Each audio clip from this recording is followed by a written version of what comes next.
Picture this. You've dragged yourself through a brutal month at work, flipping burgers at McDonald's, doing everything short of performing CPR on a fryer. And when payday hits, your phone lights up with an email that should feel like a reward. You've been paid $2,000, it proudly declares. But here's the uncomfortable truth. Taxes are the price of civilization.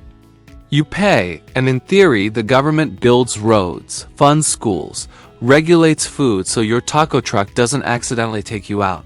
And yes, occasionally sends billion-dollar missiles to places you can't even find on a map. Income tax hits the money you make. Sales tax hits the money you spend. Capital gains tax hits the money your investments made while you were asleep dreaming about quitting your job. And then comes the classics.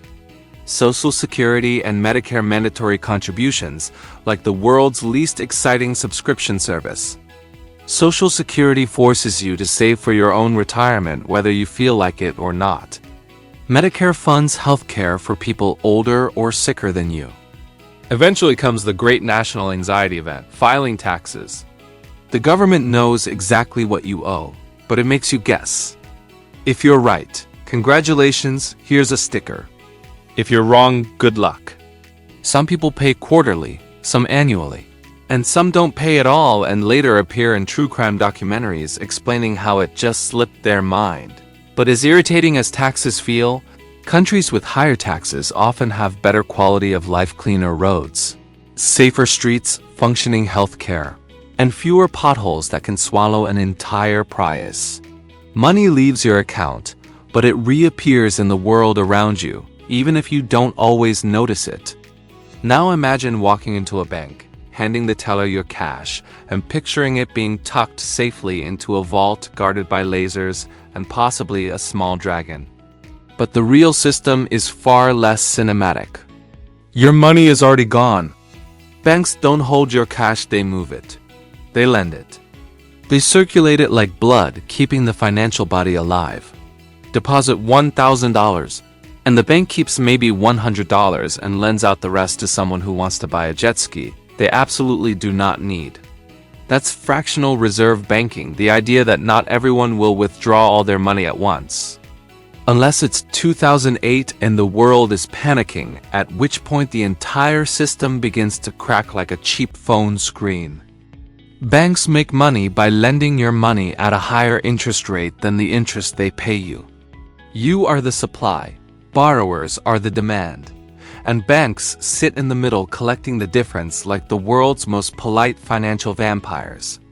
People deposit money because it's convenient, safer than a shoebox, and insured up to $250,000 in the US, meaning even if the bank collapses, your money doesn't vanish like a Snapchat message. But if banks are the bloodstream, interest is the oxygen. Borrow $1,000 and pay back $1,280 because interest wants its cut. Interest is money's way of charging rent for being borrowed. When you owe interest, it's your enemy. When you earn interest, it becomes your personal employee. There's simple interest, one flat fee, and compound interest, where your interest earns interest and suddenly every dollar you saved starts multiplying like rabbits. This can turn a tiny investment into something large if you give it enough birthdays. It also turns a $12 burrito purchased on a 20% interest credit card into a $50 regret if you miss payments.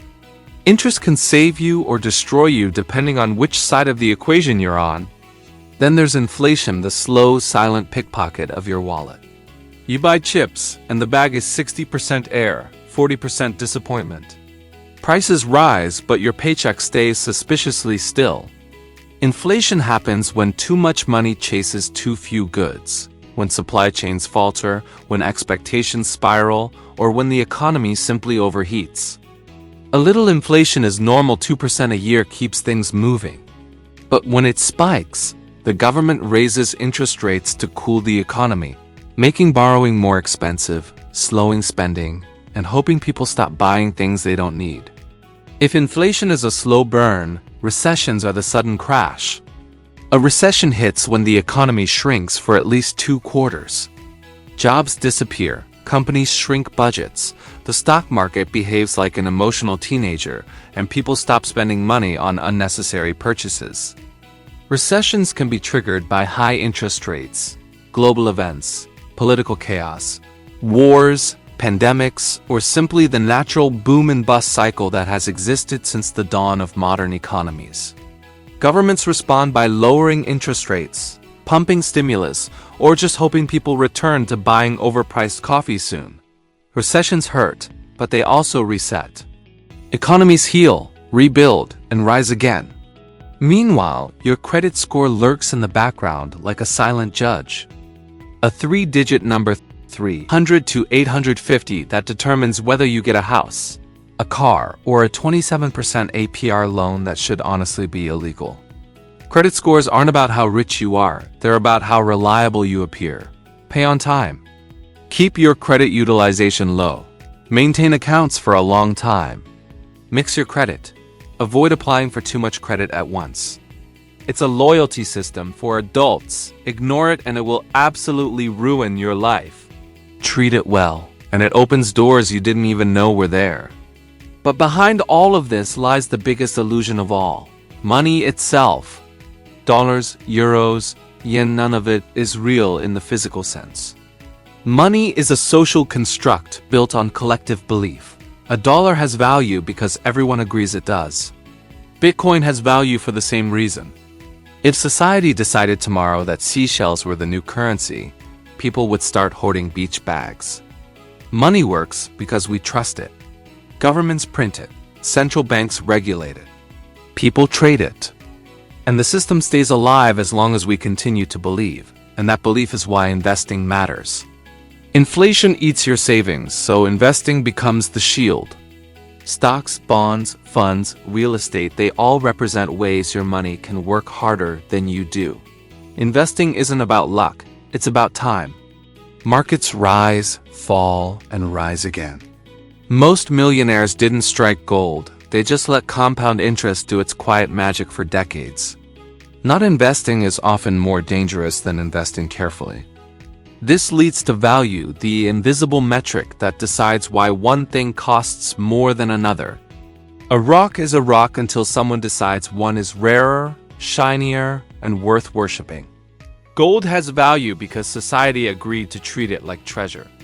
Gucci can sell a handbag that functions the same as a Target bag, but for 100 times the price. Why? Perceived value, status, story, scarcity. Humans love meaning, and we love paying for meaning even more. And finally, time, your most precious asset. Everyone starts with a lot of it, and no one keeps it forever. Time traded for money is the foundation of most jobs. But the wealthy don't trade time, they multiply it. They use skills, leverage, investments, automation.